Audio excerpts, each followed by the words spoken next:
नमस्कार। यो टेलिभिजनको विशेष सन्दर्भमा यहाँलाई हार्दिक स्वागत गर्दछु। म कार्यक्रम प्रस्तुता सचिता। आज हामी विशेष सन्दर्भमा टुटल, त्यसैगरी पठाउ तथा यातायात व्यवसायी र विशेष गरी ट्याक्सी व्यवसायीहरूको बीचको विवादको विषयमा आज हामी विशेष कुराकानी गर्नेछौँ। ट्याक्सी व्यवसायीहरूले भनिरहेका छन् कि रातो नम्बर प्लेटका निजी सवारी साधनहरूले चाहिँ यात्रु ओसार पसार गर्दाखेरि हाम्रो व्यवसाय धरापमा पर्यो, हाम्रो रोजी रोटी खोसियो। त्यति मात्रै होइन, गैर कानुनी रूपमा यसरी टुटल र पठाउ सञ्चालन हुँदाखेरि ठगीको प्रवृत्ति बढ्यो भनेर चाहिँ आरोप पनि लगाइरहेका छन्। अर्कोतर्फ भने टुटल र पठाउले के भनेका छन् भने हामीले सुलभ मूल्यमा चाहिँ न्यूनतम भाडा दरमा हामीले सुविधा दिइरहेका छौँ। यसमा त आम सर्वसाधारण खुसी छन्, यसमा आपत्ति जनाउनु पर्ने के छ कारण भनेर उनीहरूले प्रतिक्रिया दिइरहेका छन्। आज हामी यो ट्याक्सी व्यवसायीहरूले पटक पटक विरोध गर्नुको कारण के र आपत्ति जनाउनु पर्ने कारण के र आम सर्वसाधारणले खुसी व्यक्त गरिरहेका छन्। जस्तो सार्वजनिक यातायातमा उनीहरूले वर्षौँदेखि कष्टकर यात्रा गर्नु परेको थियो, घन्टौँसम्म गाडी कुर्नुपर्ने बाध्यता थियो, चेपाचेपमा यात्रा गर्नुपर्ने थियो, चर्को मूल्य तिर्नुपर्ने थियो, तर उनीहरू सहज रूपमा चाहिँ हामीले यात्रा गर्न पाइरहेका छौँ भनेर खुसी व्यक्त गरिरहेका छन्। र अर्कोतर्फ भने ट्याक्सी व्यवसायीले यो गैर कानुनी रूपमा यो व्यवसाय सञ्चालन गर्नु हुन्न भनेर चाहिँ विरोध गरिरहेका छन्।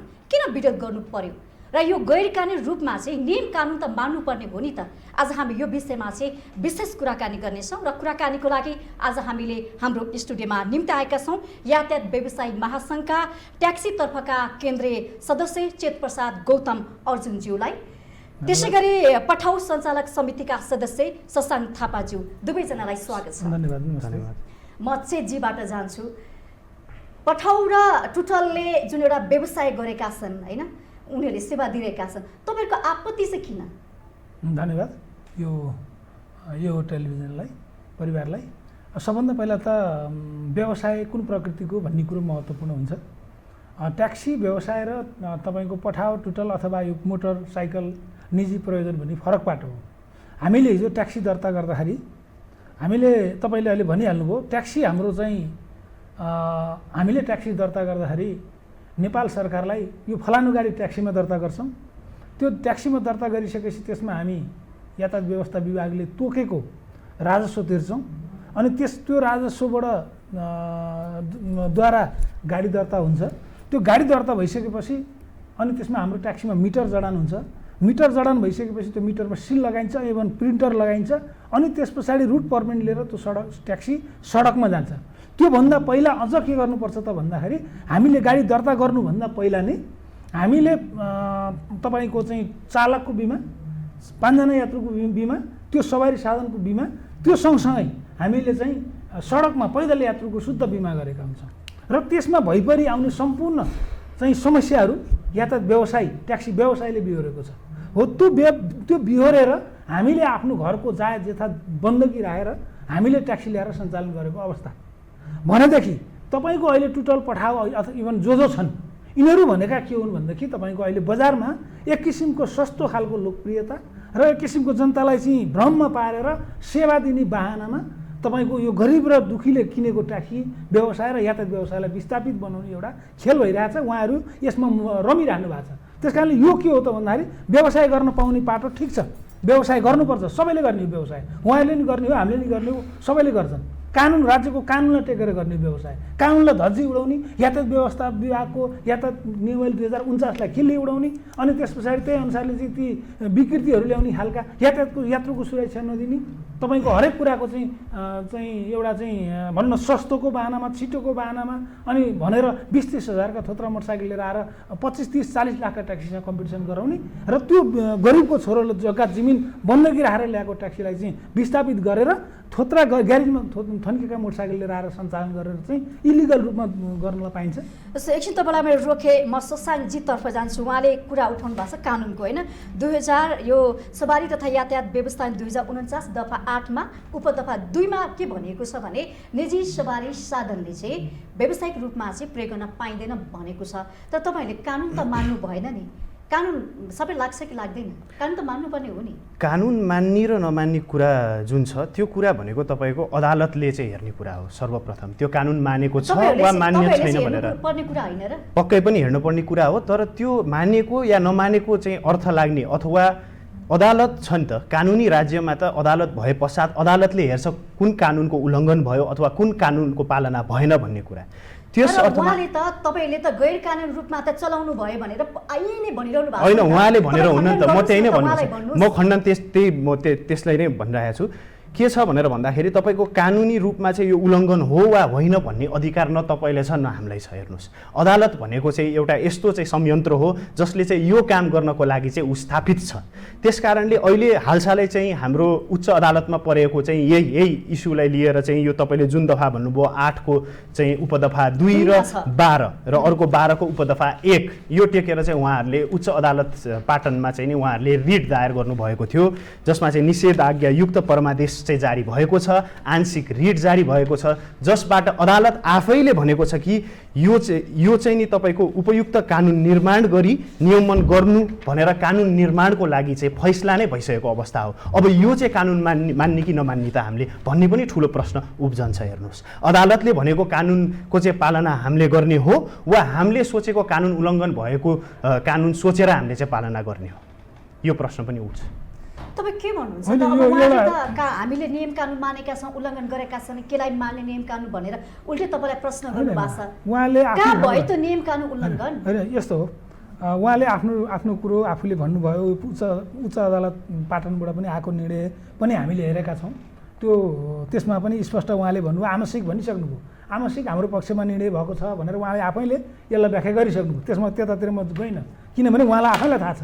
सँगै के हो भनेदेखि तपाईँको जुन ट्याक्सी जुन कानुन बन्नुभन्दा पहिला उहाँले भनिसक्नुभयो कानुन बन्दैछ भनेर।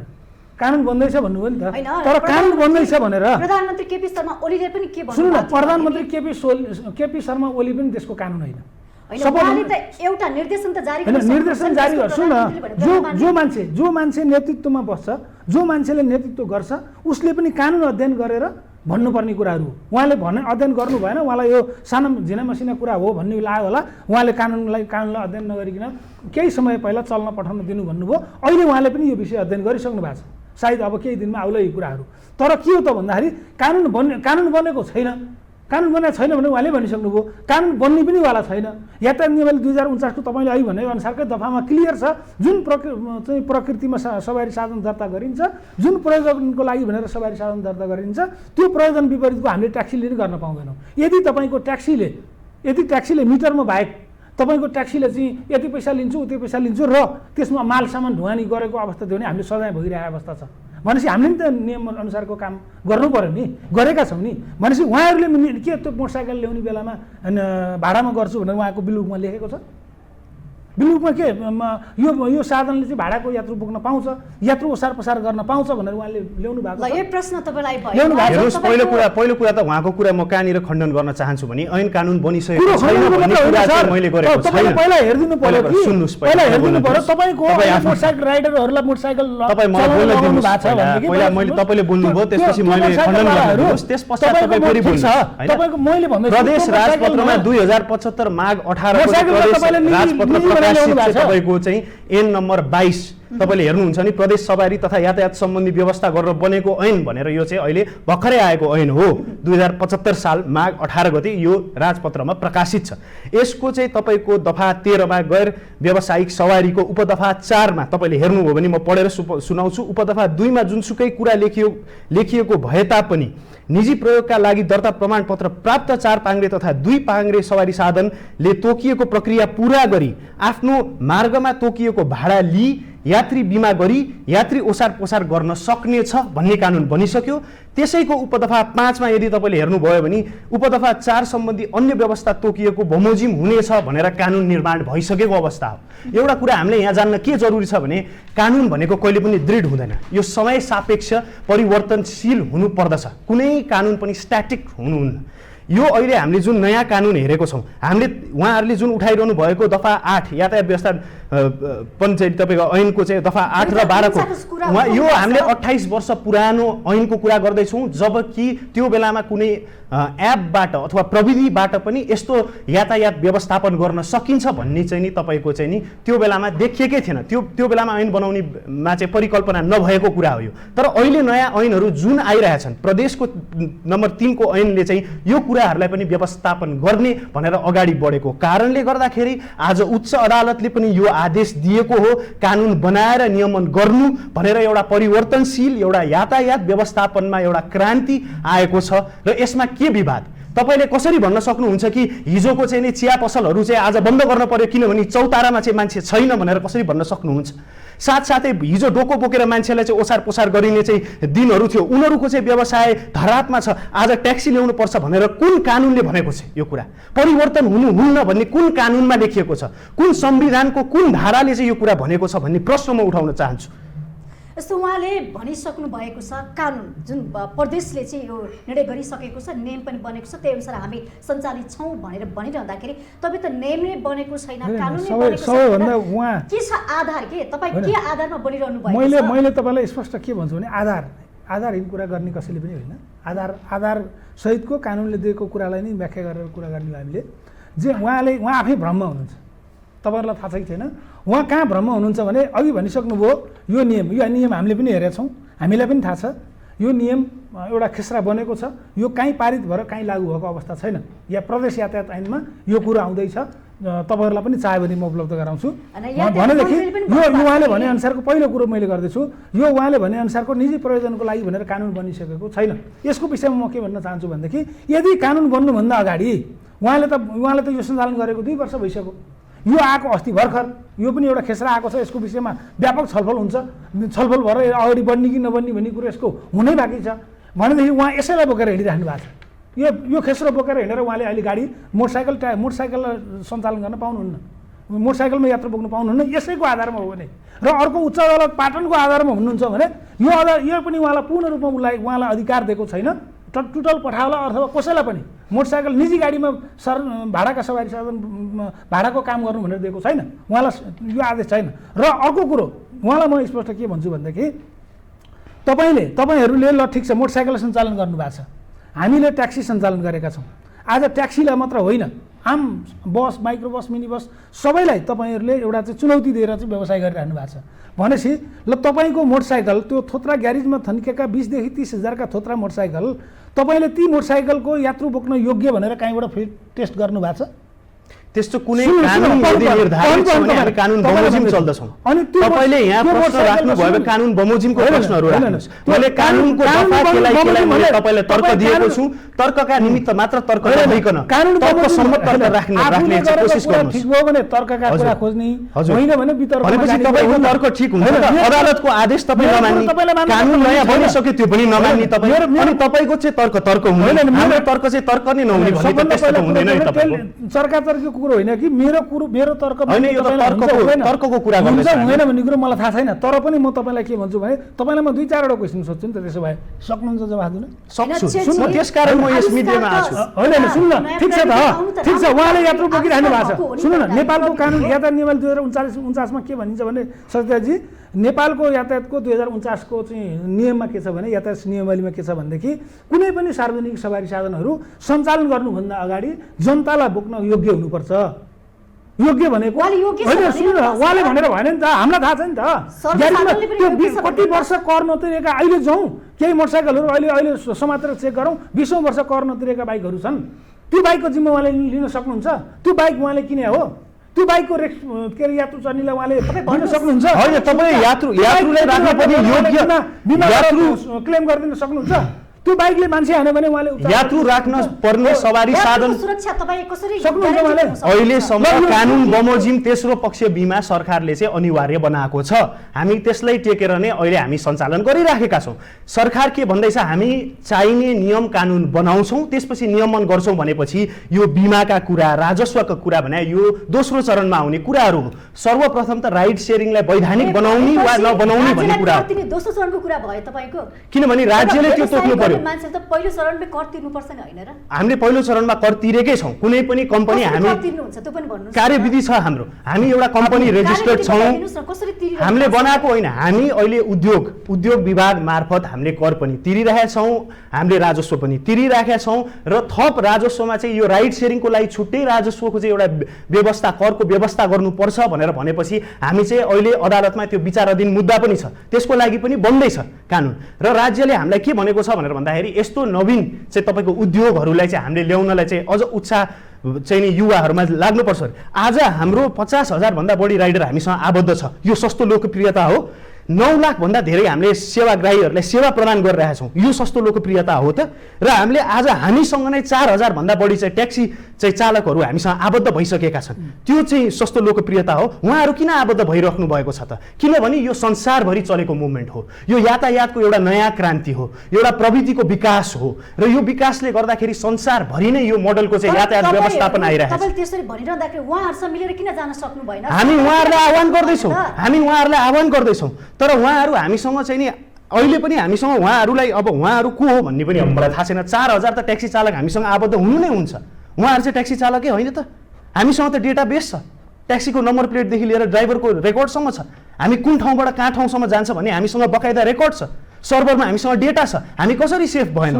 हामी अहिले तपाईँको छुटेको ट्याक्सीमा छुटेको सामान हामीले त्यो ट्याक्सी चालकलाई फोन गरेर हामीले तपाईँलाई फेरि दिलाइदिन सक्छौँ। त्यस्तो प्रविधि छ अहिले चाहिँ नि तपाईँको चाहिँ नि पुरानो संरचनामा चलिरहेको ट्याक्सीमा त्यो प्रविधि छ, त्यो सेफ्टी छ। हामीसँग SOS बटन छ। इमर्जेन्सी कल गरेर कुनै पनि महिलालाई त्यस्तो समस्या भयो भने तुरुन्त उनीहरूले चाहिँ नि पुलिसमा सम्पर्क राख्न सक्नुहुन्छ। कम्पनीलाई चाहिँ हामीलाई त्योबाट चाहिँ नि हामीलाई इन्फर्मेसन आउँछ, सम्पर्क हामीलाई पनि गर्न सक्नुहुन्छ र हामीले चाहिँ इमर्जेन्सीमा त्यस्तो पनि सहयोगहरू गर्न सक्छौँ। तपाईँलाई म एकछिन रोकेँ। उहाँले यत्रो सेवा सुविधा दिइरहनु भएको छ, आम सर्वसाधारण खुसी हुनुहुन्छ, तपाईँहरू चाहिँ किन विरोधमा उभिएको?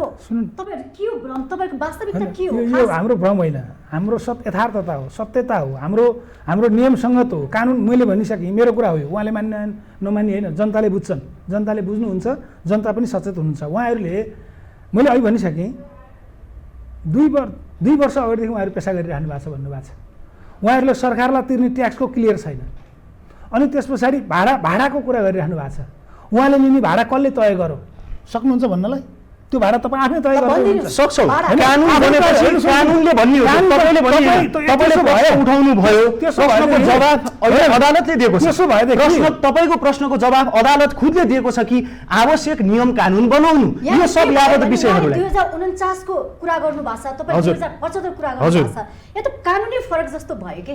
तपाईँ कुनलाई चाहिँ मानेर चल्नुहुन्छ? यस्तो हेर्नुहोस्, अहिले यो जुन हाम्रो पुरानो चाहिँ सवारी चाहिँ तपाईँको व्यवस्थापन ऐन जुन छ त्यसमा पनि अहिले संसदमा नयाँ चाहिँ तपाईँको सार्वजनिक यातायात सम्बन्धी ऐन बनिरहेछ, छलफलमै गइरहेछ। उहाँहरूले त्यो त निर्क्योल गर्ने प्रश्न हो नि त। छलफलमा हामीहरूलाई पनि राख्नु पर्यो। हेर्नुहोस्, हामीलाई पनि राख्नु पर्यो, उहाँहरूलाई पनि राख्नु पर्यो। हामीलाई पनि सरकारले बोलाएको अवस्था त छैन नि अहिले छलफलमा। हामी पनि चाहन्छौँ सरकारले हामीलाई पनि बोलाइदियोस्, उहाँहरूलाई पनि बोलाइदियोस्, आम जनतालाई पनि बोलाइदियोस् र सर्वपक्षीय दिगो एउटा व्यवस्थापन होस्। हामीले चाहेको त त्यो नै हो नि त। हामी त त्यसकै पहल गरिरहेका छौँ। आज पनि हामीलाई चाहिँ उहाँहरूले मुद्दा हाल्नुभयो, हामी गयौँ, हामी मुद्दा लड्यौँ र हामीले फेरि कानुन बनाउनको लागि नै हामी अग्रसर छौँ। हामी ट्याक्स तिर्नलाई नै अग्रसर छौँ। कम्पनीको ट्याक्स हामी तिरि नै रहेका छौँ। तर राइड सेयरिङ भन्ने मोडलैको चाहिँ कुनै पनि कानुन नभएको अवस्थामा कुन हिसाबमा हामीले ट्याक्स तिर्ने त? मैले गएर कानुनले नतोकेसम्म मैले कसरी गएर तिर्ने भनेपछि अदालतले के भन्यो भनेर भन्दा ठिक छ, आवश्यक कानुन बनाउनुहोस्, त्यसपछि नियमन गर्नुहोस् भनेको। हतारो हेर्नुहोस्, कुनै पनि राइड सेयरिङ कम्पनी चाहिँ तपाईँको पहिला आउँदा प्रविधि पहिला आउँछ कि कानुन पहिला आउँछ भन्ने पनि कुनै प्रश्न हुन्छ तपाईँको। जहिले पनि हेर्नुहोस्, तपाईँलाई म अर्को एउटा उदाहरण दिन्छु। पहिला के हुन्थ्यो भने घर जग्गा किनबेच हुन्थ्यो। यो परापूर्व कालदेखि हाम्रो चलिरहेको चाहिँ एउटा संरचना हो, भनौँ एउटा व्यवस्था हो, पद्धति हो। पछि के भयो भनेर भन्दा अब मान्छेहरू अपार्टमेन्ट सिस्टममा गए। अब अपार्टमेन्ट किनबेच हुन थाल्यो। पहिला कानुन थिएन, हेर्नुहोस्, पहिला अपार्टमेन्ट आएको हो। तर मान्छेहरूले के चाहिँ सरकारले चाहिँ के बुझ्यो त्यो बेलामा भनेर भन्दाखेरि चाहिँ नि अब चाहिँ घर जग्गा ठुलो ठाउँ चाहिँ मान्छेहरूले किन्न सक्दैनन्, सानो ठाउँमा पनि उहाँहरूले आफ्नो आवास चाहिँ बनाउन सक्दछन् भनेर भनेपछि त्यस पश्चात कानुन आएको हो। सबै कानुनहरू आउने भनेको पहिला विकासपछि नै कानुन आउने हो। यो कुरामा हामी प्रष्ट हुनु पनि जरुरी छ। यदि हामीले कानुनले कुर्ने हो भने कहिले पनि हामीलाई विकास चाहिँ हुने नै वाला छैन। र हामी त्यो लाइनमा हामी एउटा नयाँ युवाको जमात लिएर एउटा विश्वासका सहित यही देशमा केही गर्न सकिन्छ भनेर चाहिँ हामीले एउटा रोजगारीको तपाईँको 50,000 चाहिँ मोटरसाइकल चालकहरू र 5,000 चाहिँ तपाईँको लगभग 3 देखि 4,000 तपाईँको चाहिँ ट्याक्सी चालकहरूले हामीले रोजगारीको चाहिँ अवसर दिएका छौँ र 5 लाखबाट चाहिँ हामीले आजभन्दा 2 महिना अगाडि 5 लाख, अहिलेको तथ्याङ्क हेर्ने भने 9 देखि 10 लाख ग्राहकहरूलाई हामी सेवा दिइरहेका छौँ। यदि हामीले कानुन बमोजिम कानुन पुरेर बस्ने भएको भए यो उपभोक्ताहरू सबै वञ्चित हुन्थे। यो सेवा प्रदान गरिरहेको छ। हामीले चाहिँ सेवामूलक काम गरिरहेका छौँ, सस्तो मूल्यमा सुविधा दिइरहेका छौँ, तर तपाईँहरूले त्यो मान्नु भएको छैन र उहाँहरूको व्यवहार पनि तपाईँहरूले स्वीकार्नु भएको छैन।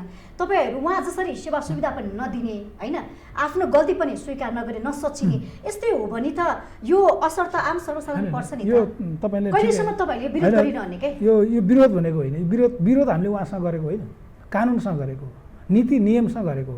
उहाँलाई सुन, पहिला कुरा सक्नु दिनु होला। उहाँलाई मैले 2-3 अघिदेखि भनिरहेको थिएँ, यो कुरोको अलिक महत्त्व भएन यहाँनिर। तपाईँले जुन तपाईँहरूले पनि नबुझ्नु भयो कि जुन छ नि मोटरसाइकल बाटोमा निस्किन्छ नि, अब अहिले हामी के भनिरहेछौँ त भन्दाखेरि सेवा दिने कुरा गरिरहेछौँ। सेवा दिने कुरोमा सेवा कसलाई दिइरहेछौँ त? आम यात्रुलाई, जनतालाई। जनता भनेको सर्वोपरि, जनतालाई कसरी हुन्छ हामी उच्च सेवा दिने भनेर उहाँले भनिरहेको छ। हामीले त सेवा नदिएर उहाँ आएको भन्ने कुरो आयो होइन। तर के हो भनेदेखि ट्याक्सी मिटरमा हिँड्नुपर्छ। अघि सुरुमै भनिसकेँ, ट्याक्सी मिटरमा हिँड्नुपर्छ, यो कुरोमा विवादै छैन। तर के हो भनेदेखि उहाँ 2 वर्ष अगाडिदेखि व्यवसाय गर्नुभएको छ, राज्यलाई ट्याक्स तिर्नु भएन, ट्याक्स नतिरिकन भाडा आफ्नो मन लाग्दै लिनुभएको छ। एउटा कुरो यो कुरो यसमा एउटा एक नम्बर। दोस्रो, उहाँले त्यो यात्रुहरू त्यत्रो जनसरोकार राख्ने मान्छे, जनसरोकार राख्ने सवारी साधन, त्यत्रो चाहिँ यात्रु बोक्ने उहाँले भनेअनुसार त 50,000 मान्छे चाहिँ मोटरसाइकल छन् होइन, 9 लाख मान्छे चाहिँ के अरे चाहिँ यसमा आबद्ध भइसके, 4,000 ट्याक्सी छन् भनेर भन्नुभयो उहाँले। ल सबै उहाँले भनेको कुरो ठिक, त्यत्रो राज्यको पुरै राज्यै चलाउँछु भनेर हिँडेको मान्छेले, हिँडेको एउटा कम्पनीले सुरुमा त यो टुटल पठायो, दुइटै इलिगल रूपमा यिनीहरूको कार्यशैली अन्तै गर्न, अर्थकै काम गर्ने भनेर अरू नै काम गरेर आउनु भनेर आउनु भएको छ। मैले त्यो सहित लिएर आएको छु। उहाँहरूले अर्कै प्रक्रियाको लागि यो दर्ता गर्नु भएको छ, त्यो उहाँहरू गलत हुन्छ। दुइटै टुटल पठाओ, अरू यस्ता एप्लिकेसनहरू सबै होइन भनेदेखि। दोस्रो कुरो, त्यत्रो चाहिँ यात्रुहरूलाई चाहिँ ओसार पसार गर्ने त्यत्रो सुविधा दिएको भन्ने मान्छेले एउटा भाडा त राज्यसँग गएर भाडा लिएर आएर सञ्चालन गर्नु पर्थ्यो नि, त्यो किन नगरेको? सँगसँगै राज्यले त्यो अनुसारको भाडा हुने हो नि। अहिले तपाईँले मलाई क्वेसन उठाइराख्नु भएको छ, यो कुरो मलाई उठाउन सक्नुहुन्छ, उहाँलाई उठाउन मिल्दैन, किनभने मलाई सरकारले मिटरमा सिल लगाइदिएको छ। उहाँको त के मुखमा लाउनु पर्यो? मोटरसाइकलमा लाउने ठाउँ छैन सिल, कहाँ लाउने? त्यसकारणले तपाईँको त्यो भाडा उहाँले आफूले मन लिनु, गैर कानुनी काम मन लाग्दै लिनुभयो। हाम्रो केही ट्याक्सीले बढी भाडा मागेर उहाँले ठगी जस्तो गर्नुभयो। र दोस्रो कुरो, जाँच पास, यात्रुलाई त्यो यात्रु चढ्ने गाडीको जाँच पास हुनु पर्दैन, त्यो यात्रु गाडीको भेहिकल फिटनेस टेस्ट हुनु पर्दैन, त्यसले फाल्ने प्रदूषण टेस्ट हुनु पर्दैन, त्यसले त्यो सडकमा गुडाए बापतको ट्याक्स रुट पर्मिट तिर्नु पर्दैन, निजीमा भनेर ल्याउने अनि मोटरसाइकल कारमा चाहिँ यात्रु बोक्ने त्यो पाइन्छ। त्यो दोस्रो। तेस्रो, तपाईँको अर्को, तपाईँको त्यसमा तोकिएको भाडा जुन छ नि हाम्रो ट्याक्सीको भन्दा, ट्याक्सी तपाईँको 32 लाखको ट्याक्सीले 1 किलोमिटरमा 39 रुपियाँ लिन्छ भनेदेखि उहाँहरूले लिएको भाडा हेर्ने हो भनेदेखि तपाईँको चाहिँ त्यो कसैले थोरै रकम लिएर यहाँ धेरै अथाह चाहिँ बटुल्ने परिस्थिति छ। यहाँनिर जनता ब्रह्म लुटमा छन्, जनता नजानेर चाहिँ यो राइडरमा चाहिँ प्रयोग गरिरहेको अवस्था छ भनेपछि त्यो भाडा पनि त उहाँले प्रविधिको नाममा यात्रु र मोटरसाइकलवालाको बिचमा बसेर एउटा ठग्ने प्रमाणपत्र हो। यो ठग्ने प्रमाणपत्र हो, यसको हामी विरोध गर्छौँ। उहाँ व्यक्तिसँगको कुरो होइन। यो ट्याक्सी व्यवसायको आन्दोलन एकतर्फ छ भने अर्कोतर्फ तपाईँले चाहिँ हामीले सेवा सुविधा दिइरहेका छौँ भने तपाईँहरूले एकचोटि एउटा महसुस गरिरहनु भएको छ। अब कानुन पनि बनिरहेको छ, बन्ने सम्भावना तपाईँले पहल पनि गरिरहनु भएको छ। अब अन्त्यमा हामी तपाईँ पनि व्यवसाय, उहाँ पनि व्यवसाय, सबैको व्यवसाय एउटा फाइदा होस्, राम्रो होस् भन्ने हाम्रो चाहना। अब तपाईँहरू कस्तो विकल्प के हुनसक्छ मिलेर जानको लागि? हेर्नुहोस्, यो त अब राज्यले चाहिँ एउटा व्यवस्थापन गर्नुपर्छ, सर्वपक्षीय व्यवस्थापन गर्नुपर्छ। कुनै सङ्घ संस्थालाई मात्र चाहिँ लक्षित गरेर उसलाई मात्र राम्रो हुने किसिमको व्यवस्थापन हुँदैन। हामीसँग पनि आबद्ध हुनुहुन्छ, ग्राहक वर्गहरू हुनुहुन्छ, ठुलो जमातमा हुनुहुन्छ, चालक वर्गहरू हुनुहुन्छ, सबैले मिल्दोजुल्दो कानुनी निर्माणको लागि हामीले पहल सुरुको दिनदेखि हामीले गरिरहेका छौँ। सर्वप्रथम यही कानुनका लागि हामी लागिरहेका छौँ र साथसाथै हामीले सेवा पनि दिइरहेका छौँ। त्यो भन्नेमा कानुन छैन भनेर अहिले चाहिँ विकसित मुलुकमा चाहिँ नि एउटा नागरिकले पाउने सेवा चाहिँ हाम्रो नेपाल जस्तो मुलुकमा चाहिँ नदिने त, उहाँहरूलाई वञ्चित गर्ने त्यस्तो सेवाबाट। त्यहाँ एउटा विकसित मुलुकमा पाउने एउटा सेवा जुन छ एपबाट सञ्चालित यातायातको सेवा चाहिँ त्यस्तो खालको मोडल हामीले यहाँ ल्याउन खोजिरहेका छौँ। यो भनेको त क्रान्ति हो। तपाईँको यो एउटा यातायात व्यवस्थापनको लागि नै ठुलो क्रान्ति हुनेवाला छ यो, र संसारभरि सबैले चाहिँ आत्मसात गरिसकेको छ। तर यो एउटा सामान्य प्रक्रिया पनि हो। एउटा पुरानो संरचना भइरहेको बेलामा चाहिँ उहाँहरू अलिकति परिवर्तन सापेक्ष नहुनु भनेको यो हरेक देशमा यो देखिएको छ। अमेरिकामा उबर आउँदा पनि त्यही देखियो, इन्डियामा चाहिँ नि रेडियो ट्याक्सिज आउँदा पनि त्यही देखियो। तर हामी एउटा कुरामा चाहिँ के दृढ छौँ भने यो परिवर्तन हामीले यो नेपाल जस्तो मुलुकमा चाहिँ ल्याउनै पर्छ। हस्, जुन आज यो टुटल त्यसै गरी चाहिँ यो पठाउ र यो ट्याक्सी व्यवसाय बिचको जुन एउटा द्वन्द्व तपाईँहरू बिचमा मनमुटाव भइरहेको छ, यो विषयमा चाहिँ हामीले केही मात्रामा गहिरामा गएर चाहिँ एउटा तपाईँहरूलाई चाहिँ के भएको वास्तवमा तपाईँहरू मिल्नको लागि के गर्न सकिन्छ भनेर चाहिँ यो हामीले विशेष छलफल गरौँ। यो विशेष सन्दर्भमा हाम्रो निमन्त्रणा स्वीकार गरेर आइदिनु भयो, धेरै धेरै धन्यवाद। धन्यवाद। नमस्ते। आदरणीय दर्शकवृन्द, मैले पनि यो विशेष सन्दर्भबाट बिदा लिने बेला भइसकेको छ। यो हो टेलिभिजन, हेर्दै गर्नुहोला। नमस्कार।